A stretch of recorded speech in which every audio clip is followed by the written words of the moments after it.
지난 시간에 이어서 조선시대 한양의 모습에 대해서 알아보겠습니다. 이제 조선이 건국되는 과정과 그 중에서 한양이 이제 도읍, 즉 수도가 되거든요. 그 과정에 대해서 알아보겠습니다. 그리고 중요한 것으로 남대문, 동대문이 유교를 나타낸다고 합니다. 왜 그런지 한번 알아볼게요. 왕의 사회 57에서 58쪽입니다. 여기 보이는 사진은 두둥, 네, 남대문 사진입니다. 즉 숭례문 사진이죠. 자, 나중에 더 알아볼게요. 자, 원래 고려의 수도는 개경, 즉 개성이었습니다. 근데 오늘날의 수도는 이제 서울이죠. 서울인 한양으로 도읍을 옮겼습니다. 이게 지금 현재 서울입니다. 조선이 한양을 도읍으로 삼은 것은 삼국시대부터 이런 교통이 편리하고 지리적으로 많은 이점이 있었기 때문입니다. 여러분들도 잘 알겠지만 삼국시대의 전성기를 가진 나라는 항상 어떤 유역을 차지했나요? 예, 맞습니다. 한강유역입니다. 그래서 삼국시대부터 이제 교통이 편리하고 지리적으로 이점이 있었어요. 한양은 한강을 거치기 때문에 물자를 옮기거나 농사짓고 생활하기에 좋습니다. 자, 조선은 유교 정치 이념을 내세우며 세운 나라로서 백성을 나라의 근본으로 삼았습니다. 백성이 나라의 근본이다. 이거 우리가 알고 있는 정치 체제 민주주의랑도 좀 비슷하죠.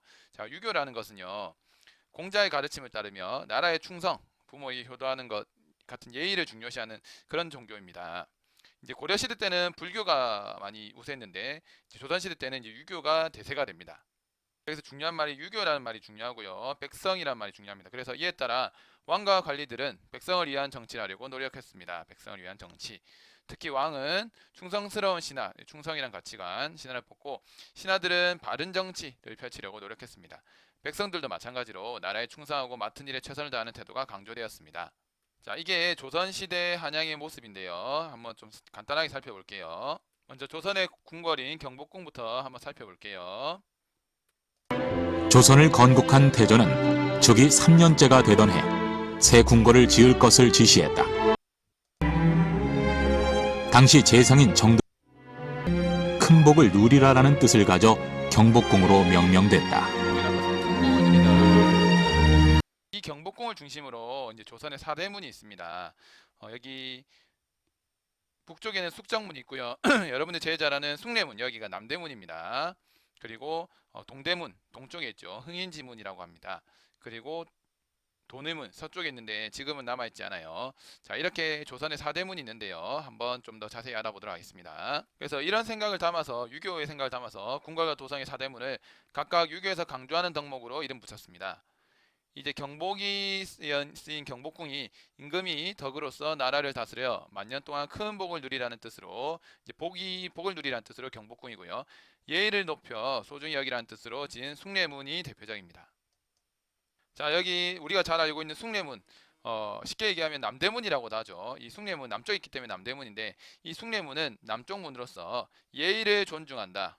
우리가 서로 하는 존중, 예의를 강조하고 있습니다. 이때 예는 예라는 예 발음이 이렇게 들어간 거예요. 그리고 숭은 숭상한다, 존중한다 이런 뜻입니다. 이게 숭례문이 되고요. 이게 국보 1호죠. 우리나라의 국보 1호. 그 다음에 동대문을 볼게요. 동대문은 동쪽에 있습니다. 이게 동쪽이잖아요. 이쪽이. 동대문이고 흥인지문입니다. 동쪽 문으로서 인자함을 일으켜야 한다는 의미를 담았다라는 의미입니다. 흥은 이제 일으키다는 의미고요. 이는 인자함을 일으키다, 이런 인자함이라고 보면 되겠습니다. 그 다음에 북쪽에 있는 거 숙정문. 북쪽문으로 지혜로운 지자, 지혜 지자를 써서 이제 원래 숙지문 이렇게 해야 되는데 정숙하고 조용하기를 바라는 의미로 숙정이라고 했습니다. 이거 남아 있고요. 서쪽에 있는 도내문, 서쪽문으로서 의리를 지키고 자 노력해야 한다는 의미를 담았습니다. 이 의리할 때입니다. 그래서 이게 남아 있어야 되는데 이거는 현재 없어요. 원래 이런 문들이 이제 조선의 궁궐이기 때문에, 우리나라가 1905년에 나라를 빼앗겼잖아요, 일본한테. 그때 이제 이런 문들도 다 없어질 뻔했대요. 근데 여기 있는 숭례문이랑 흥인지문, 이 동대문이랑 남대문이랑 이 동대문은 그 임진왜란 때 일본 장수가 이거를 우리나라를 좀 이기려고 하면서 한양을 그때 정벌했었거든요. 한양을 점령했어요. 그때 이 문을 통과했습니다. 그래서 일본 그 조선 총독부에서 이 숭례문과 흥인지문을 일부러 놔뒀어요. 이게 조선의 그 임진왜란 때 자기네들이 전쟁에서 승리하고 이제 한양을 점령했다는 걸 기념하기 위해서 남겨뒀다고 합니다. 이 돈이문은 그리고 없어졌어요. 그리고 이 숭례문이 우리나라 국보 1호죠. 국보 1호. 그 다음에 흥인지문이 이제 보물 1호입니다. 동대문. 왜 얘네들이 국보일어나 보물일어가 됐냐면 그 옛날에 일제 강점기 때 조선 총독부에서 가장 가까운 거리에 있는 걸로 이제 번호를 매겼다고 해요.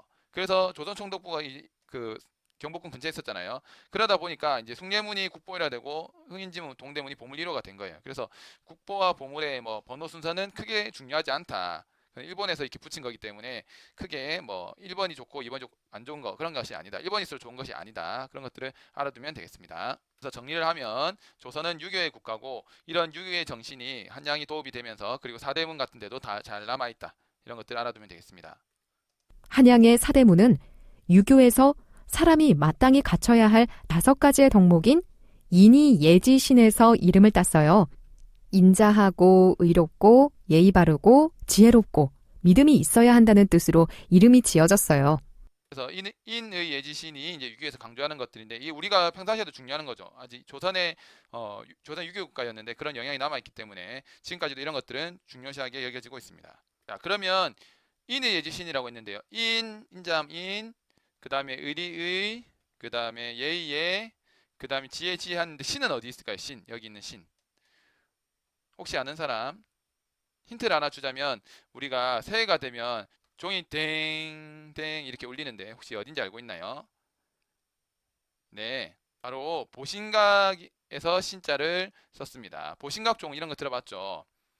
여기가 이제 신이 들어가 있는 곳입니다. 알고 보면 역사가 참 재미있어요. 자, 모두 수고했습니다.